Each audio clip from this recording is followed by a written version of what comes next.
Thank you everyone for attending the meeting, and it's a beautiful day, a little bit cloudy, but feels good. Oh, you have, okay, good. I always enjoy seeing all of your smiling faces. Makes my day. So thank you for coming, and we'll start the meeting with prayer. Dr. Moore. Okay, and just a couple of announcements before we begin. And this first one is directed to Randy Hubbard, who is watching from his office. We're done with flags, Randy. You got out of it.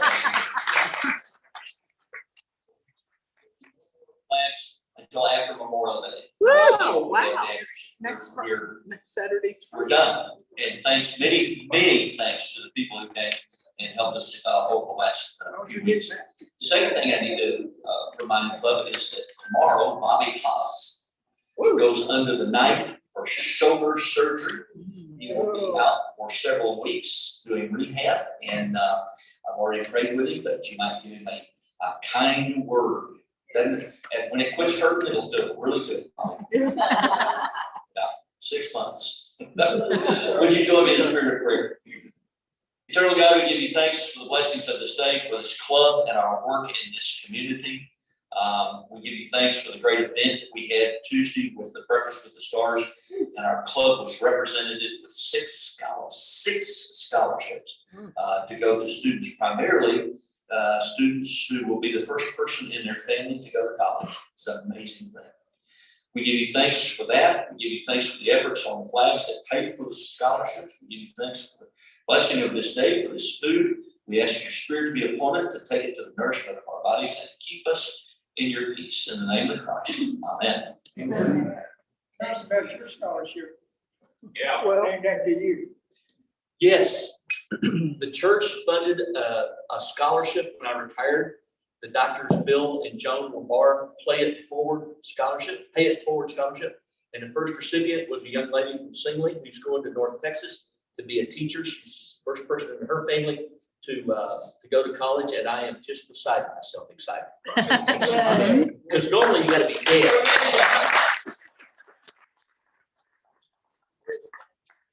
You got to be dead. I'm not. Past President Robert Alsop is going to lead us in the Pledge of Allegiance. Thank you, Robert. Place your hand over your heart and go to the pledge. I Pledge allegiance to the flag of the United States of America and to the republic for which it stands, one nation, under God, indivisible, with liberty and justice for all. And we'll enjoy God Bless America. Amen. God bless America, land that I love, stand beside her and guide her through the night with the light from above, from the mountains to the prairies, to the oceans white with gold. God bless America, my home sweet home. God bless America, my home sweet home. Bravo. Thank you so much. And now our President-elect, soon to be president, is going to introduce our guests. Do you have that sheet? Or Lazaro, you want to? You can go ahead if you'd like. Come on up. Thank you.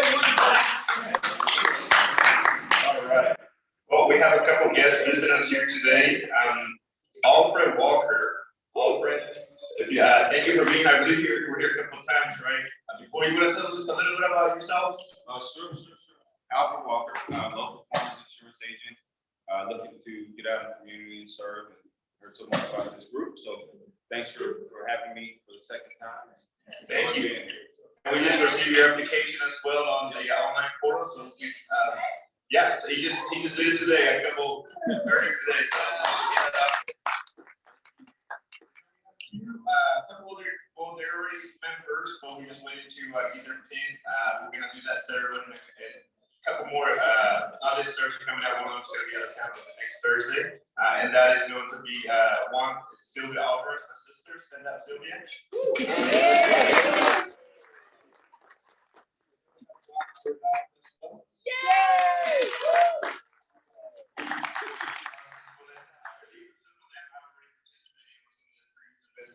Doing the flag program and volunteering. So we're looking forward to seeing what other activities we can do now that, things are kind of getting to a back a new normal, so we can do more in the community. So we also have another guest, Aaron also, guest of Robert also.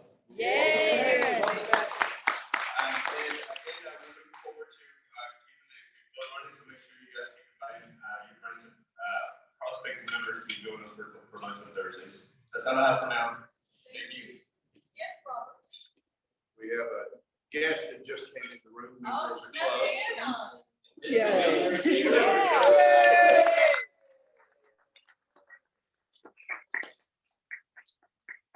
Who's looking forward to the end of June also?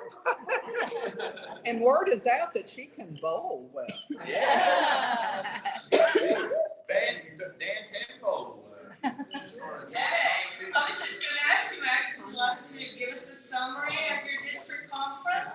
I know we had a star there that won an award, and we had another superstar that couldn't attend, but we still believe in both of them and appreciate their involvement. Thank you, thank you.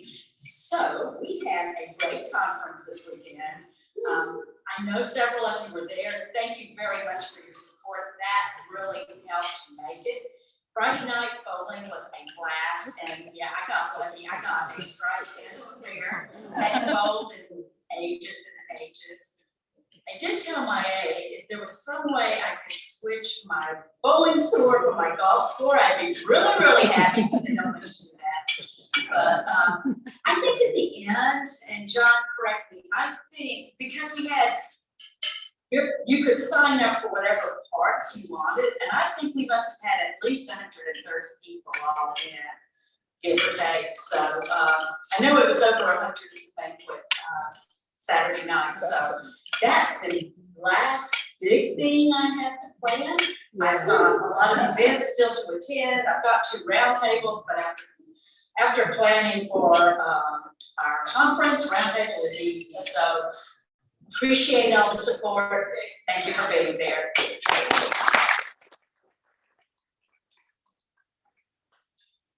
Robert, would you like to give an update with Breakfast with Stars and the scholarship awards? I can. Thank you.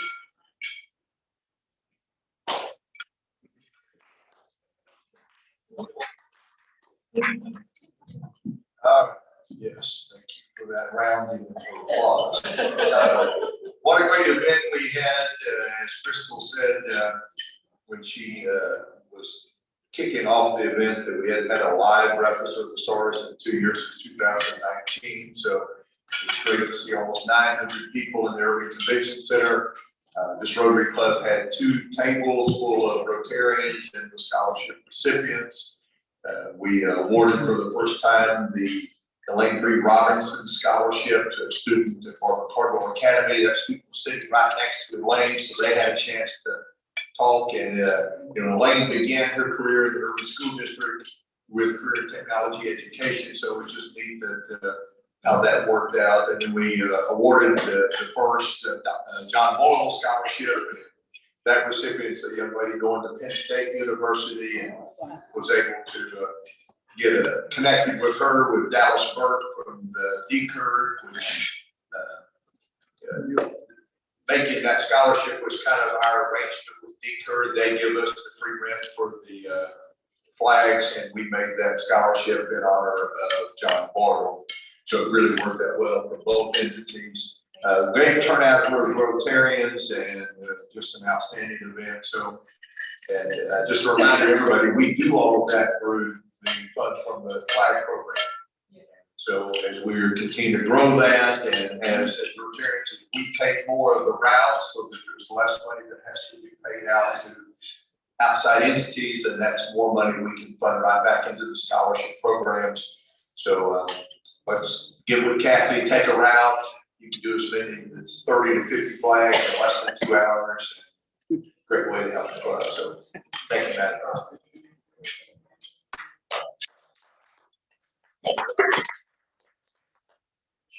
And I believe Kathy Howard has an update for the flag program to share.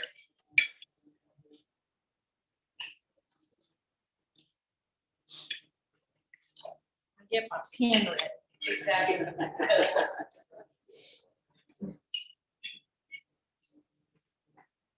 I have a report from Rick Lindsay. This does not agree with my report, but I'm gonna give you his report. It's my listening. He says that we have 1,158 flags already purchased. And today we have 3 more. Yay. And he said that there's 460 pending. And he's asking if any of us want to take a flag on the Millennium Fountain. He's still looking for donations. Those are $100 each. You get to designate your state. Oh, good. Okay, I see I'm writing down your name. Another one back there. All right, thank you. I think Rick already knows that. Yeah, you probably. You're good. Okay, thank you very much. Do you all know what state you are? Okay, me too.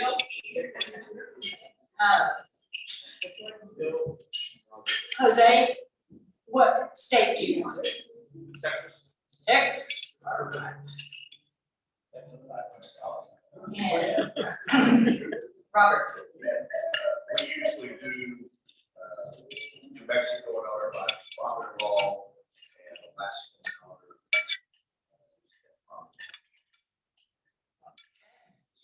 The $100 will be added to your Rotary bill, is that okay?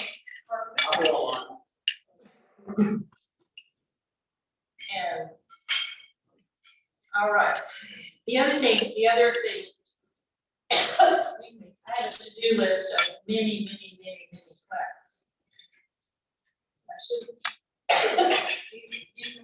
Yeah. So if anybody wants to install sleeves and stars, that would be cool. We appreciate it. My neighborhood. See. Excuse me. Yes, thank you, Robert, for that little introduction. We do need teams to.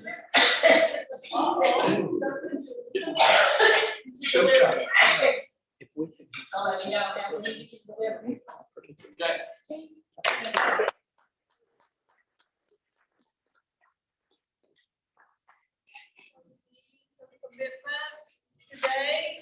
take how many flags? Well, Ryan's gonna take some and he'll get a group together.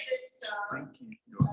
Any other individuals raise your hand, take ownership of delivering, setting up the big flags. Let's see how many hands we can get up. You need help. Excuse me. Goodness. Allergic to you all. Yes, sir. Oh, great. Okay. Thank you. If you've got So some we've got south, Richard, the 3 of us can do it. Cara, How about Grass, Linda. Huh? Mike, Grass Farms? Yeah. Mark. That can't. Okay. Yeah, whatever you need. Steady. So anyone else can fill out like Kathy knows, and I know Rick, Kathy, and everyone very involved, Bill, that worked so hard with generating the poles and putting together the flags. Thank you. Anyone else have something you need to share, update Kathy. members with? Okay, we have a very special speaker today. Oh, I want to point out that our secretary, Tracy, is on Zoom. Yay, Tracy. Hi, Tracy. We're so glad. And we'll soon see you. Thank you. Rod's going to introduce our speaker, which is someone we really look up to and appreciate all of his involvement with leadership and helping us in the future as a leader, as president-elect. Well, soon will be, he's president from now, but it's closer to the president-elect position. And we're going to be blessed. Ron, I'll let you introduce.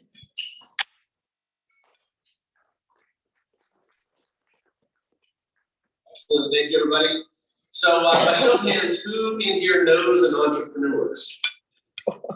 Awesome, there we go. So our lives are touched by entrepreneurs, not only in the innovations they make, the businesses they create, but what's really powerful about entrepreneurs is that can-do spirit. That's what I really enjoy about our next speaker. Is not only that he creates and he gets things done and puts some energy behind things, but he's just got this can-do attitude that just does not quit. And so I'm really fortunate to call him a Rotarian and a brother and a friend of ours. So please welcome Lazaro.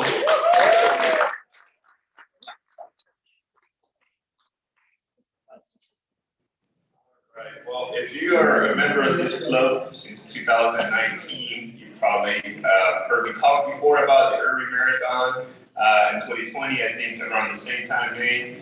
I gave a presentation about what the Irving Marathon was then, based on the things that we had achieved up to then. Little did we know that about 15 months later, COVID was going to come and kind of change things around for the organizations that organize events outdoor.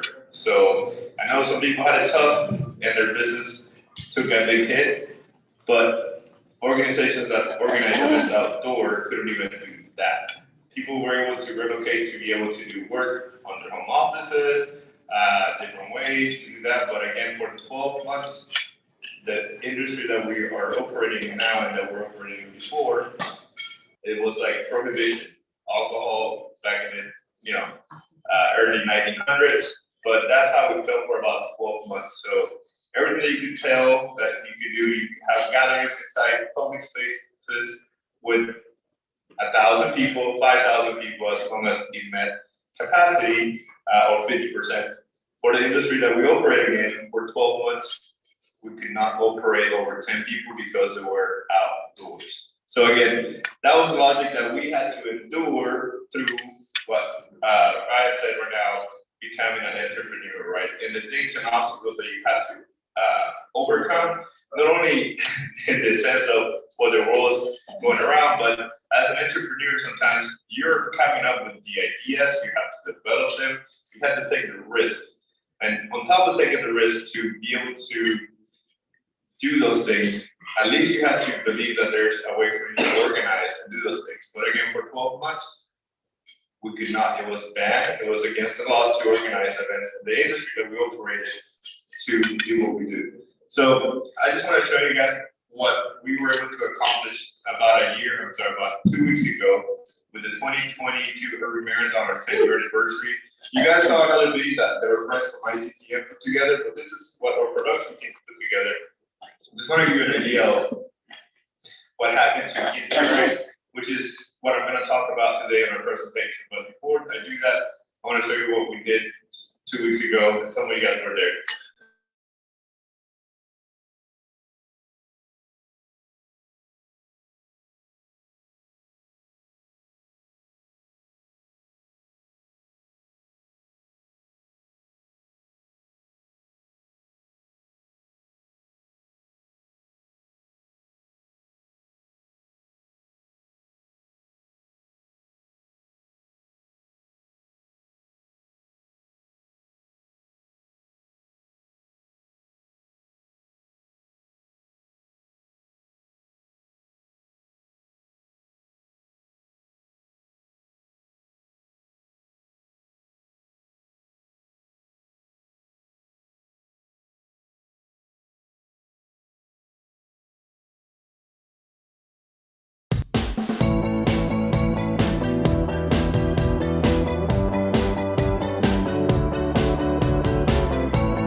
right? With this event, we started first elite category, which allows participants to have a fast time and their competitors to come in and run our events at no cost to them, so that we can attract a special field that then allows, you know, in the future be televised, because we're having people that are coming to Irving to compete in what is a very fast event, right?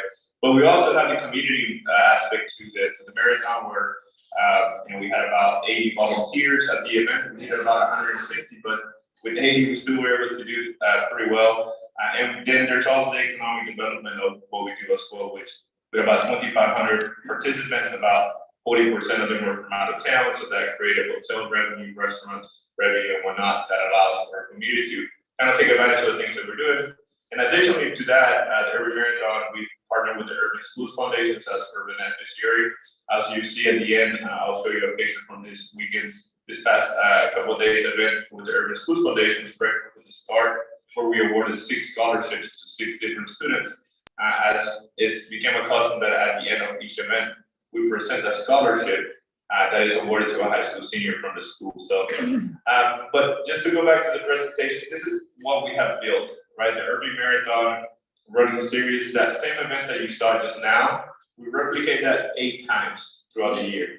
And when we mean that we replicate that, we truly put the same effort. And what we've done is we created a lot of processes, systems, but also the key relationships to be able to replicate that, from being able to have 80 to 150 volunteers every month to come and do this, to having 60 to 80 police officers that are going to be blocking the streets, and already a protocol to do that, to being able to work with, you know, sponsors and vendors and different people in the community that count that. But that part becomes pretty easy, right?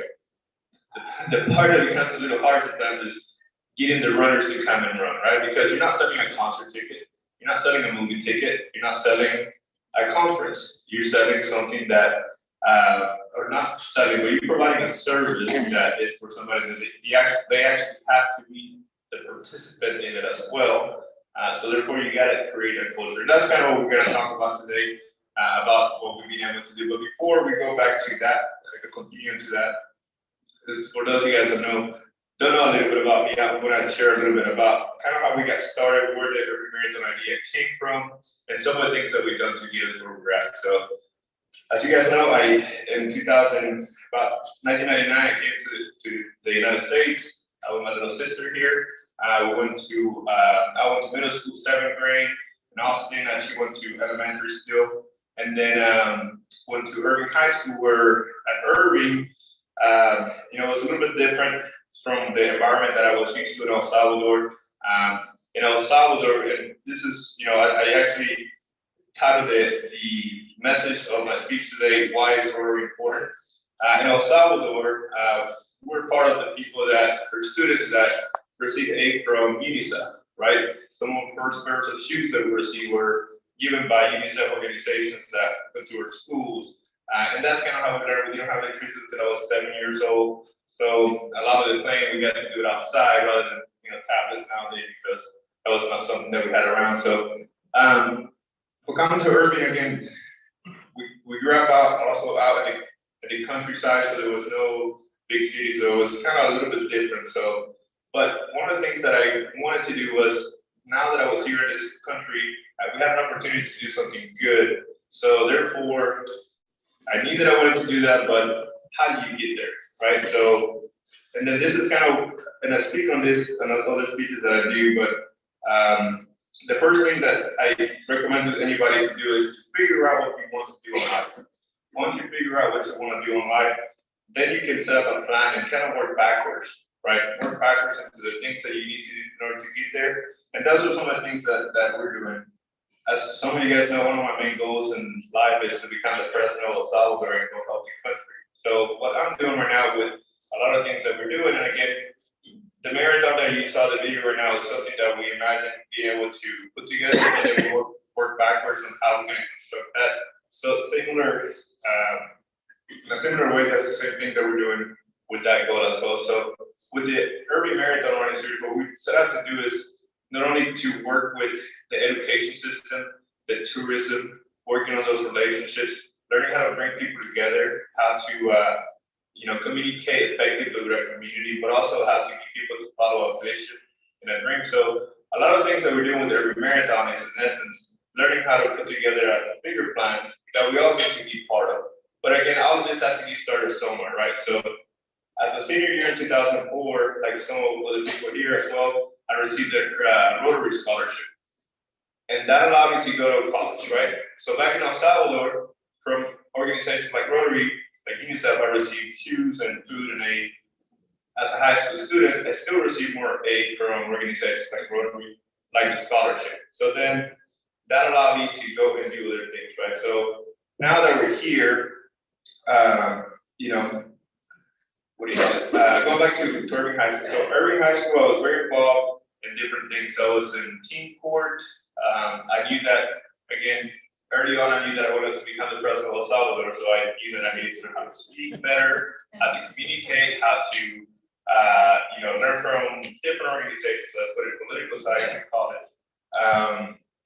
And then also I was involved in the cross country, different activities. So after we graduated college with a bunch of other friends that we did those same things in college, and also in high school, we were wanting to see how we could give back to the community more. So that's what we did. And we got together in 2009, 2010 to talk about it. 2012, we actually started the organization. And in 2013, we had the first Irving Marathon. And then this is again what came from it, but again, it was an idea we had, we worked backwards. So let's go back to the pandemic and how we made it through it. So one of the things that, as Brian mentioned, the idea of the Irving Marathon is, again, it's something you put together, right? But how do you do that? And then when you apply a lot of the different things that I've learned throughout, my life, I worked with AT&T for about 8 years doing sales and management. At that company, I learned how to build teams, how to put people together, I started with them right whenever the iPhone just came out. So learning how to sell that technology and put that together and get people to, adopt something new. Luckily, I worked with a really good team. My first year doing that, I was the #1 salesperson in the entire company of 22,000 people. And then I managed their stores where sometimes I had teams of 50 to 80 people. But doing that, there's about 2,200 stores. And in doing that for about 3 years, we're stored for the top 3 in the whole country as well. So again, a lot of good training that I received there. So which prepared me to, again, the pandemic when everything got really tough. Because by that time I knew that, in order to run a business, you need to have 4 things, which is people, strategy, cash, and you have to have good execution. So those are the things that we focused on throughout the pandemic that you guys, would still come to the meetings or we had Zoom and you see my sometimes new backgrounds that I had on our new events that were coming, and we're really just having events virtually because again, we couldn't do anything in person. So we just found a way to get those things and again build the processes, the procedures, not only just for the events, but also to work with the community, right? So now, whenever somebody comes into our events, 2,500 people came to the last one again. We're hoping to grow that to about 10,000 people in the next 2 to 3 years, right? But what that does, and the things we're building is, so if somebody wants to register to run the half marathon, they'll be able to click a button, and that same button is going to have their room, their breakfast, their package shipped to their house, the registration, maybe a VIP ticket. But all of those things, again, it's something that we got to build with the hotels, the restaurants, the airline industry. So those are process procedures that don't exist on anything that we're doing now. But again, you look at the finished product, which is what I just mentioned, but then you look at and you go little by little and analyze what it's going to take to do that, and you go and build those relationships. So those are things that we do. Again, with what we've done, we put up together a good platform that allows us to operate, to represent the community in the same manner almost every time, because again, we had the people, we had the cash to do it with, we had the strategy, and we're executing every single month with the same, again, enthusiasm, regardless of how the event went. So that's one of the things that we learned to do. I want to show you 2 other videos. And these are the smaller events. again, I say smaller, but the turkey trot video, we had about 1,500 people sign up the very first time that we did it out after COVID. So I'll show you that. Yeah.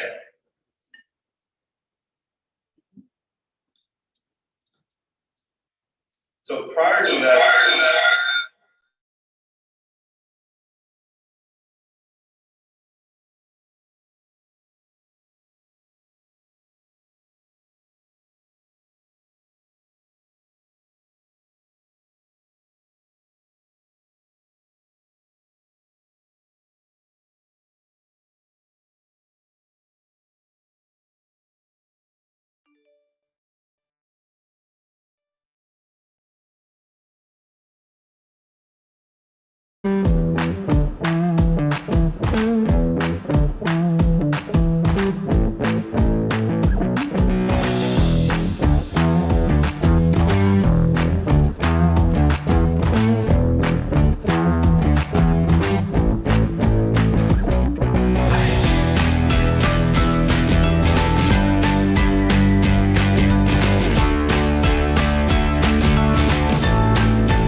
What if you could get rid of your kitchen garbage at the push of a button?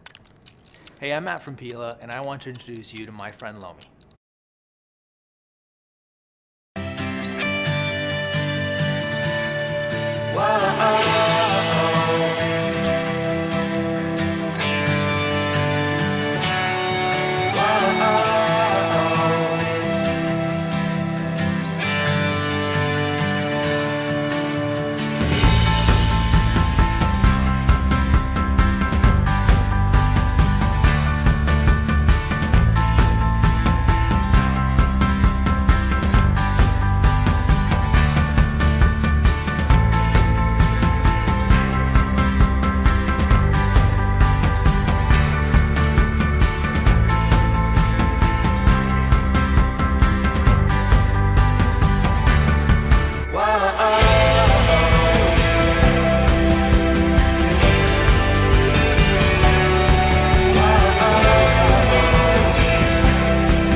And it's just part of the things that you do, right? You have signage, you got the signage, anybody can sign. But now, how do you get 2,500 people to sign up for a marathon? Or next event coming up is the, actually, you go back to the next one. There you go. Yeah. So how do you get people to come, right? And that is, well, you create a product and you create a lot of different things that make it fun. So prior to when I got started, this is the problem that I saw. I was organizing the 2019 Irving Marathon, and there were another 29 events going on that same weekend, that same day. 29 different events for 5Ks organized by the Neuroscience Society that was having a 5K at a park, or the PTA from Frisco was having a 5K at another different location. So the experiences that were happening across the board for runners that wanted to seriously get into an area of wellness and practice for different reasons, right, was not a uniform one that was happening. So therefore, we wanted to create something that was fun, exciting, that would attract people, but also keep them engaged and serve a bigger purpose in the community that already was being done across the board, but it wasn't being done right. So we created the Irving Marathon Running Series, and then we found that there was a need for a product because, again, if my friend asked me to go run a 5K and it was run by, and again, I'm just using different names, but an organization that this is not their main purpose, it might just be trying to do a fundraiser. Well, it might be at a park, it might not be correct signage, they might miss a turn. It's just a bad experience, so therefore that doesn't continue to happen, right? I don't want to go and do it again.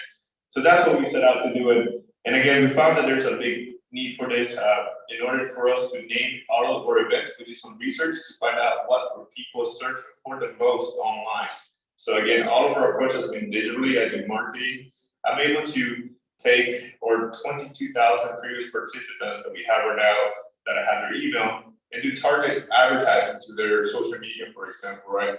And as you're doing browsing, you're seeing our ads because I'm sending that to you and putting a message of what we're trying to create that sometimes we forget. So a lot of the times, again, we utilize a lot of things that we do to just keep people inspired. If you want to scroll down. So this is, again, it's a big segment, about 50% of the US population participate on some form of running. So again, if we create a product that is good for them, more people are gonna come. Keep going. And so this is kind of what we did, right? So we've adopted almost a uniform approach of what the participant gets. So the medals that some of you guys have, that's the standard thing of our events. We also have like the event video that you just saw. Again, a lot of organizations are not going to take the time to make a video, right? Because it's not needed for their purpose. Again, we're trying to create a culture of people to do wellness and fitness. So if they see that, and they also see photos, which is also one of the perks, we provide to all the participants free photos. So there's usually 5 to 6 photographers at each race. Once you get done, you can take a selfie, you'll find all the photos, or look for your bib number that you were assigned, and all your photos load up, and you can download those at no extra cost. Again, then that's free advertising for us, a little higher cost for us, but then the marketing expense that we save because those people are sharing their pictures. And as we grow the systems and processes, right, maybe we get a sponsor to pay for that because now their logo's going on 8,000 or 20,000 photos. Again, those are the things that we're building and doing, but going back to the business model, if you have the right people, you're striving for cash, and you're executing, then you're able to build what we're trying to do. So a couple of the things that we do, we work with the venue there at the Music Factory, so parking is super easy. We changed the theme and the route each time, so it's not the same race each time, so we changed it around. And then we work with the restaurants there, so that way, instead of going to, at a park where you're gonna get, I don't know what you get, you actually go to Nothing Bottle or Reservoir or Kitchen 101, and that's where you get your beer or drinks or pancakes. This is a report card from last year, so you guys know what we did. We were able to go through 7,386 people participated last year in the Irving Marathon. Despite that, about a third of that was still the shutdown. We had about 363 volunteers. We also hired about 312 officers.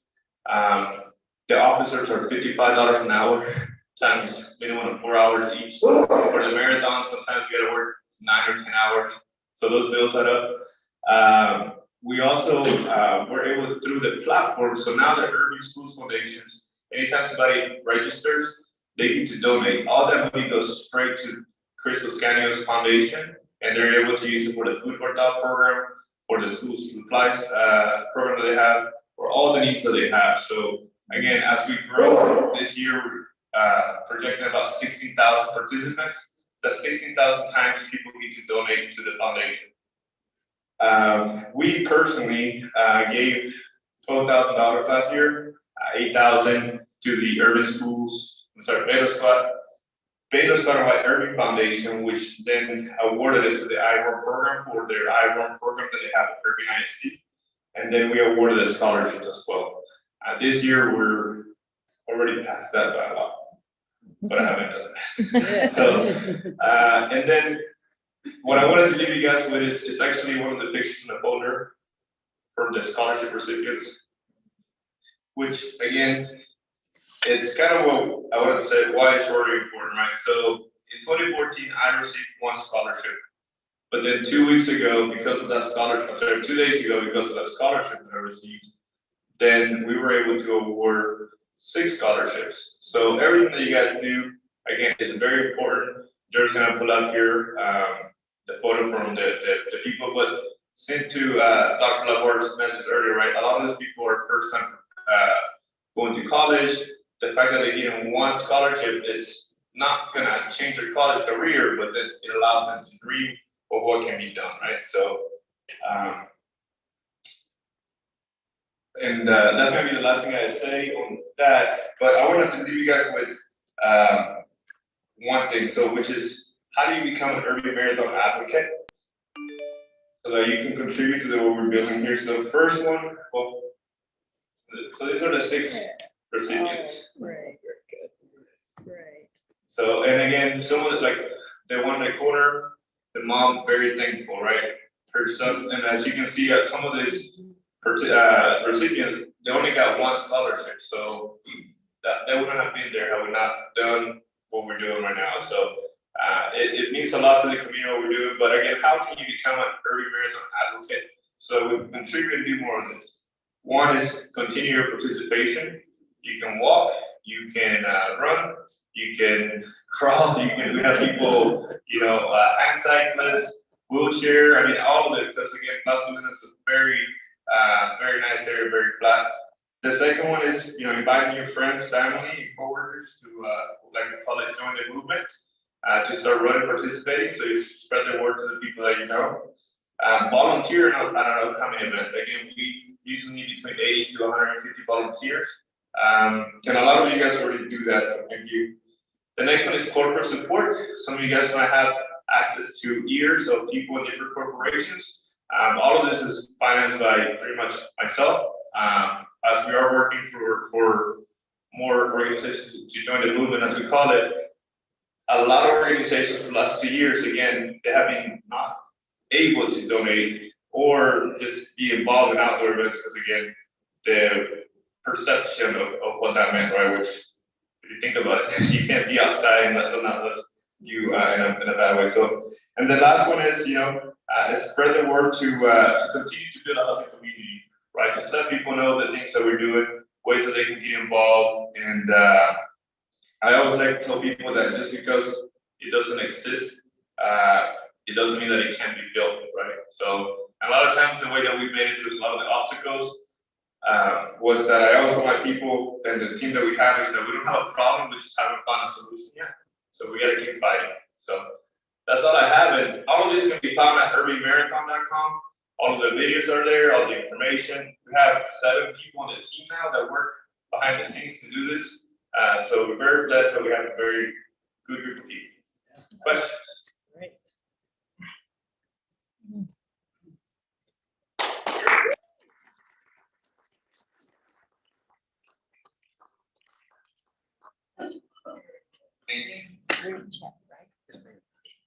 Excellent overview, and we appreciate all that Lazaro does to help the Irving community and also help everyone have a quality lifestyle. Thank you. Any announcements, anything else anyone needs to mention and inform the members? Don't forget tonight at La Cima, 5:30 to 7:30, a little fundraiser for our canine companions. Thank you, Patty. Yes, that will be a very nice event, and all of your donations will make a large difference with many families. So thank you, Pat. With animals. Our new meeting will be here next week, and we hope to see everyone. And our treasurer, David Harris, will lead us in the four-way test.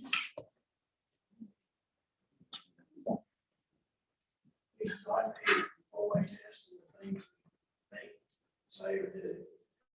First. Is it true? Second. Is it fair to all concerned? Third. Will it build goodwill and benefit? Fourth. Will it be beneficial to all concerned?